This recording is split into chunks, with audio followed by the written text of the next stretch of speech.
अस्सलाम guys, welcome back to my channel. Guys, title देख के आपको पता चल ही गया होगा कि आज हम किस टॉपिक पे बात करने वाले हैं।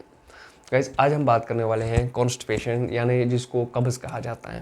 गाइस, अगर हम बात करें तो आजकल ये एक कॉमन बीमारी है, क्योंकि लाइफस्टाइल चेंज होने की वजह से ये बीमारी आम हो गई है। मतलब काफ़ी सारे लोग हैं जो इस बीमारी के शिकार हो चुके हैं। तो आज हम बात करेंगे कि क्या कॉन्स्टिपेशन से वेट गेन या वेट लूज़ पे कोई इम्पैक्ट पड़ता है, कोई असर पड़ता है। तो इस टॉपिक पे हम आज बात करेंगे। एंड कॉन्स्टिपेशन है क्या, कैसे होता है, एंड इसको हम किस तरह से ठीक कर सकते हैं, वो भी मैं आपको नेचुरली बताऊंगा। आप वीडियो में जुड़े रहे, वीडियो को एंड तक देखें, क्योंकि आपके लिए बहुत ही इंपॉर्टेंट टॉपिक होने वाला है। खासकर अगर आप भी कॉन्स्टिपेशन के शिकार हो चुके हैं तो वीडियो को एंड तक ज़रूर देखना है, आपके लिए बहुत ही इंपॉर्टेंट हेल्पफुल वीडियो है। तो गाइस, सबसे पहले अगर हम बात करें कि कॉन्स्टिपेशन को, अगर हम कॉन्स्टिपेशन की बात करें तो कॉन्स्टिपेशन को एक आप ऐसा समझ लें कि हर बीमारी की जड़ माना जाता है। यानी कि अगर कोई बंदा जो कब्ज़ का शिकार हो चुका है तो इसका मतलब ये है कि कब्ज़ की बीमारी उसकी बॉडी के अंदर और भी बीमारियों को दावत देती है। यानी कि इस बीमारी की वजह से उसकी बॉडी में और भी ज़्यादा बीमारियां फैल सकती हैं, बढ़ सकती है। क्योंकि सब कुछ जो काम होता है वो हमारे डाइजेशन का होता है। यानी कि अगर हमारी डाइजेशन सही रहेगी, अगर हमारा गट सही से काम करेगा तो हमारी बॉडी भी हेल्दी और तंदुरुस्त रह सकती है। बट अगर हमारा जो डाइजेस्टिव सिस्टम है वो सही से काम नहीं करेगा तो हमारी बॉडी भी दिन ब दिन कमज़ोर ही होती जाएगी, हमारा इम्यून सिस्टम वीक होता जाएगा। सो सबसे पहले हम बात करेंगे कि डाइजेशन एक्चुअली है क्या। डाइजेस्टिव ट्रैक्ट की हम बात करेंगे। देखिए, सिंपली हम सब ने पढ़ा होगा, बचपन से हमने साइंस में पढ़ा होगा कि डाइजेस्टिव ट्रैक्ट, डाइजेस्टिव सिस्टम सब कुछ हमें पता होगा। बट हम क्या करते हैं कि अगर हम इन चीज़ों की तरफ ध्यान दें, थोड़ा बहुत अपने माइंड को थोड़ा इन चीज़ों पे इस्तेमाल करें, तो हम एक बार जब हमें बीमारी समझ में आ जाएगी तो हम उसके लिए, मतलब उसको ठीक करने के लिए हम आसान से आसान तरीके अपने घर में ही ढूंढ सकते हैं। तो सिंपली हम बात करेंगे। अगर हम, आप देख सकते हैं आपके सामने एक डायग्राम बना है। देखिए, ये इंसान का एक माउथ है। आपको समझाने के लिए, मेरी हैंड राइटिंग पे मत जाए क्योंकि मेरी हैंड राइटिंग बहुत ही ज़्यादा कमज़ोर है, तो हैंड राइटिंग पे ना जाए। तो यहाँ पे मैंने एक छोटा सा डायग्राम आपको समझाने के लिए बनाया है। देखिए, सिंपली जब हम कोई भी फूड हम जब इनटेक रखते हैं तो सीधा हमारे माउथ के अंदर चला जाता है।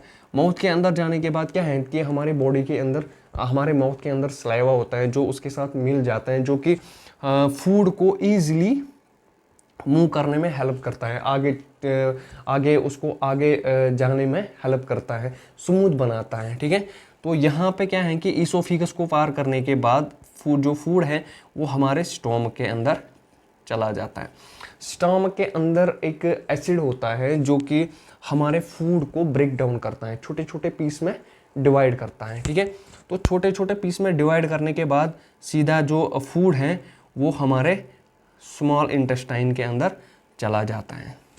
अब काम यहाँ से शुरू होता है। ठीक है, तो स्मॉल इंटेस्टाइन में जाने के बाद क्या होता है, हमारे जो इंटेस्टाइन है, हमारे इंटेस्टाइन के अंदर आपने देखा होगा, हमारे इंटेस्टाइन के अंदर एक छोटी छोटी से ब्रश बॉर्डर होता है। ठीक है, अगर हम इस एक छोटे से हमारे जो इंटेस्टाइन के एक छोटे से टुकड़े को यहाँ पे अगर हम बड़ा करके इसको बना दे, आपको समझाने के लिए कर रहा हूँ, आप देख लेना। यहाँ पे आपका जो ठीक है, ये हमारा इंटेस्टाइन है। ठीक है, यहाँ पे हमने एक छोटा सा जो इंटेस्टाइन का टुकड़ा लिया आपको समझाने के लिए। इसके अंदर एक ऐसे होता है, ब्रश बॉर्डर होता है, जिसको विली भी बोलते हैं साइंटिफिक टर्म में। तो इसको ब्रश बॉर्डर ऐसे होता है, सारा काम जो है वो इसी का है। ठीक है, अब अगर हम इसमें से एक छोटे से, देखिए, एक छोटे से विली को ले लें, इसको हम बड़ा करके बना देते हैं, वो मैं आपको समझाने की कोशिश करूँगा, आप देख लेना। ये देखिए, ये ऐसा होता है हमारे फिंगर जैसा। ठीक है, फिंगर जैसा विलाई होता है। इसके अंदर होते हैं कैपिलरीज, यानी कि छोटी छोटी जो वेन्स हैं इसके अंदर होती हैं, जो कि कनेक्टेड होती हैं इसके साथ।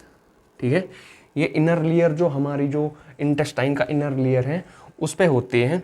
तो इनका काम क्या है, इनका काम है हमारे फूड से जो न्यूट्रिशन है, ठीक है, हम जो कुछ भी खाते हैं वो हमारे इंटेस्टाइन के अंदर चला जाता है। इंटेस्टाइन के अंदर जाने के बाद ये हमारे फूड से न्यूट्रिशन को निकालते हैं। ठीक है, न्यूट्रिशन निकल के हमारी ब्लड स्ट्रीम के अंदर जाता है और ब्लड स्ट्रीम के यानी कि जो कैपिलरीज इसके अंदर हैं छोटी छोटी, इनमें जाने के बाद वो हमारे सारे शरीर तक पहुंच जाता है, जहां भी ज़रूरत है वहां पे खर्च होता है। अब प्रॉब्लम क्या है, जब हमारा इंटेस्टाइन यानी कि जब हमारा इंटेस्टाइन सही से काम नहीं कर रहा है, ठीक है, जब हमारा इंटेस्टाइन उस प्रॉपरली वर्क नहीं कर रहा है, उस तरह से काम नहीं कर रहा है जिस तरह से करना चाहिए, तो ये जो न्यूट्रिशन है हमारी बॉडी को मिलता नहीं है। हमारा इंटेस्टाइन गंदा होने के कारण हमारी जो इसके ऊपर जो विलाई के ऊपर एक लेयर बन जाती है, एक गंदी लेयर बन जाती है, जो कि इसको रोकती है अच्छी डाइजेशन में। अब जो फूड क्या बोलते हैं इसको, न्यूट्रिशन एब्जॉर्प्शन में प्रॉब्लम करती है।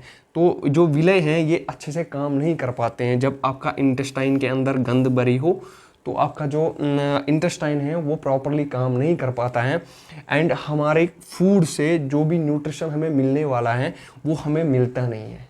तो ये सिंपल चीज़ है, जब आपका जो इंटेस्टाइन डाइजेस्टिव ट्रैक सही से काम नहीं करता है तो आपको न्यूट्रिशन नहीं मिलता है।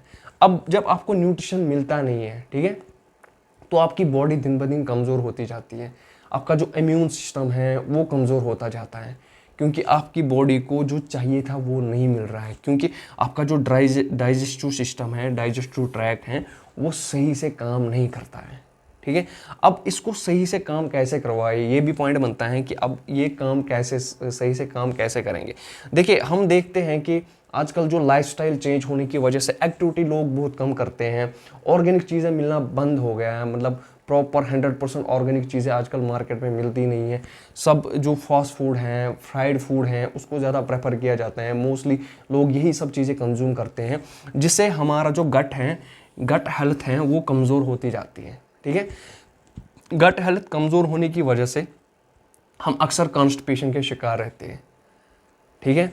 तो कॉन्स्टिपेशन का क्या है कि जब हमारी बॉडी के अंदर हमारे जो स्मॉल इंटेस्टाइन से जब स्टूल पास होता है हमारे लार्ज इंटेस्टाइन के अंदर, तो लार्ज इंटेस्टाइन में क्या होता है कि सारा स्टूल यहाँ पे जमा होता है।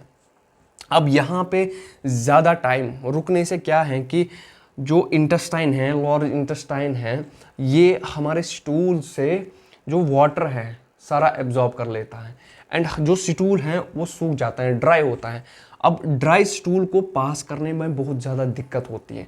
अब ड्राई स्टूल यहाँ से इजीली पास नहीं होता है, ठीक है, यहाँ से इजीली पास नहीं होता, वो यहीं पे अटक जाता है। अब क्या है कि इसको हम ठीक कैसे करें, ठीक है, सिंपली मैं आपको समझाने की कोशिश करूँगा कि इसको हम ठीक कैसे करें।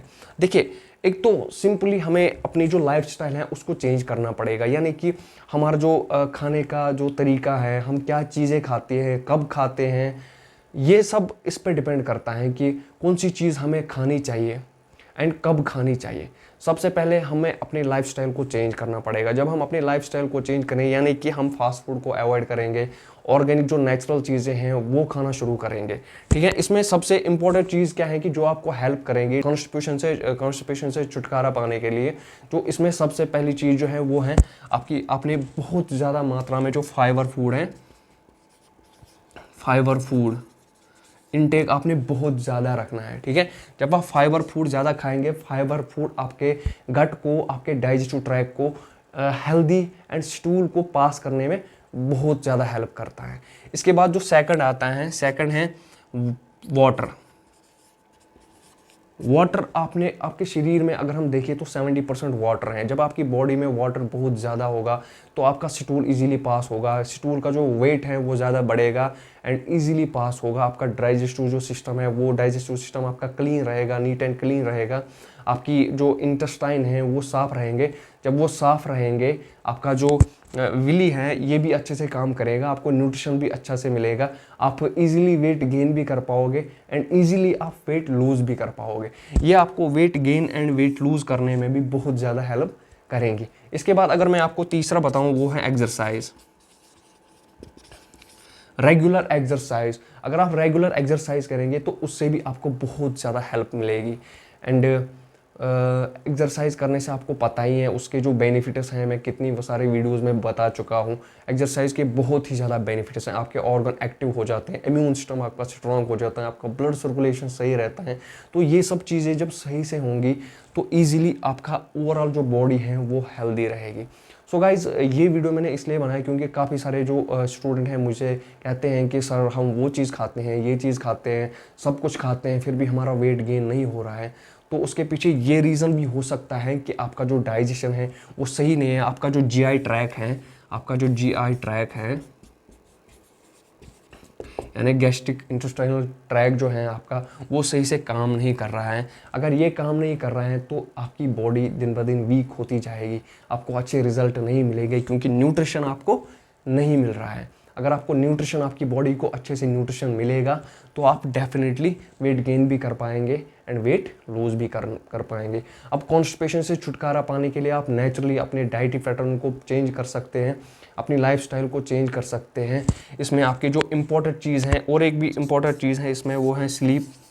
यानी कि आपने मिनिमम 8 आवर्स आपने सोना है, नींद करनी है, तो आपकी बॉडी को रिकवरी होने में जो टाइम चाहिए वो मिलेगा एंड आपकी बॉडी इजीली रिकवर हो जाएगी।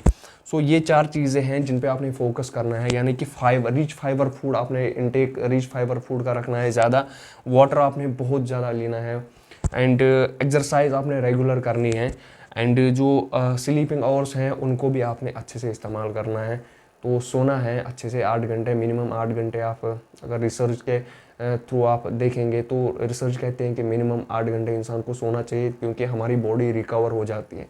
सो गाइज होप आपको ये वीडियो अच्छी लगी है। अगर आपको अच्छी लगी होगी तो वीडियो को फॉरवर्ड ज़रूर करना एंड हमारे चैनल को भी सब्सक्राइब करना, क्योंकि फिटनेस से रिलेटेड मोस्टली मैं वीडियोस बनाता रहता हूँ, हेल्थ से रिलेटेड वीडियोस बनाता रहता हूँ। आगे भी आपके लिए ऐसी हेल्पफुल वीडियोस बनाता रहूँगा। Thank you, keep supporting me. Thank you guys.